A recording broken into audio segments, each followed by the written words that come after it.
नमस्कार मंडळी, तर तुमचं सर्वांचं माझ्या चॅनलवर पुन्हा एकदा स्वागत। तर आज आपण बनवणार आहोत छान असं सोयाबीनची सुकी भाजी बनवणार आहोत। तर त्यासाठी आपण इकडे साहित्य वगैरे घेतलेलं आहे। कढईमध्ये तेल गरम करून घेतलं, त्यामध्ये लसूण, हिरवी मिरची आणि कांदा परतायला टाकलेला आहे आणि इकडे छान अशी खिचडी बनवायला टाकलेली आहे।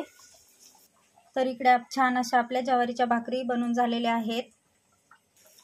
तर आपण इकडे छान असा कांदा परतायला टाकलेला आहे। आता आपण त्यामध्ये थोडीशी हळद टाकणार आहोत।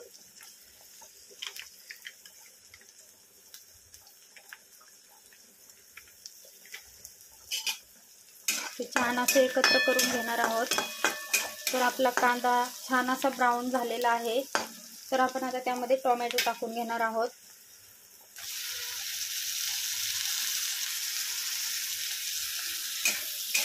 तर टोमॅटोही छान असं परतून घेणार आहोत।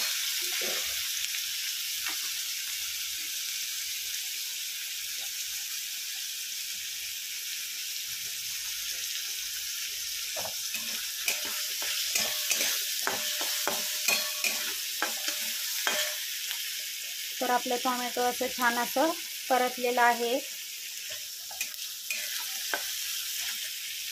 तर आपण आता यामध्ये सोयाबीन भिजत घातलेली आहे, ती थोडीशी अशा प्रकारे पिळून कढईमध्ये टाकून घेणार आहोत।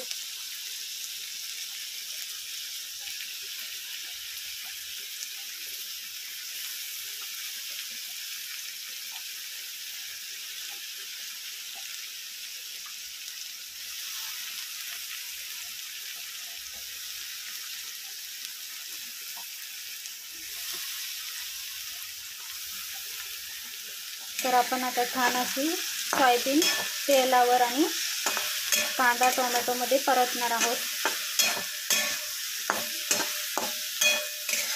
तर मुलांसाठी काय बनवायची भाजी, तर अशा प्रकारे तुम्ही बनवू शकता। साधी आणि सरळ आणि सोपी, पटकन होणारी।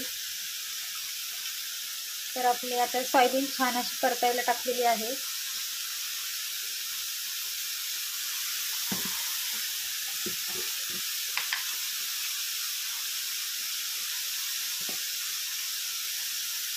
तर आपण त्यामध्ये चवीनुसार मीठ टाकून घेणार आहोत। ते सर्व एकत्र करून घेऊया।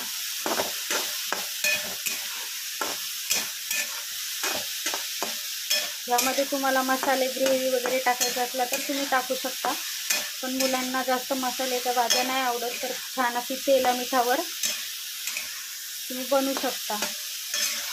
जास्त तिखट ज्याला आवडत नाही त्यांच्यासाठी आणि मसाले जास्त आवडत नाही त्यांच्यासाठी साधा आणि सरळ आणि पटकन होणारी रेसिपी। तर अशा प्रकारे आपण छान असं परतून घेत आहोत। तर आपण यामध्ये आता थोडासा लाल मसाला टाकून घेऊया। हिरवा आणि लाल मसाला टाकला की टेस्ट थोडी छान लागते। तर आपण तेही टाकून घेतलेलं आहे यामध्ये। तर अशी छान 10 मिनिटासाठी परतून घेऊया आपण। 10 मिनिटं हिला छान असं परतून घेऊया। तर आपली सोयाबीनची भाजी छान अशी परतलेली आहे आणि छान अशी तयार झालेली आहे। तर आपण त्यामध्ये आता थोडीशी वरून कोथिंबीर टाकून घेऊया। तर तुम्ही नक्की ट्राय करा घरी। तर आपली भाजी आता रेडी आहे, तुम्ही बघू शकता।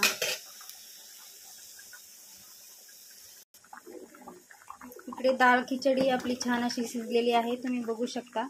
छान अशी फोडणी देऊन टाकली होती, तर ती छान अशी ओली खिचडी झालेली आहे। तयार झालेला आहे आपला स्वयंपाक। तर तुम्ही बघू शकता। तर आपला दुपारचा स्वयंपाक तयार आहे। तुम्ही अशी आयडिया घेऊ शकता दुपारी जेवण बनवायला।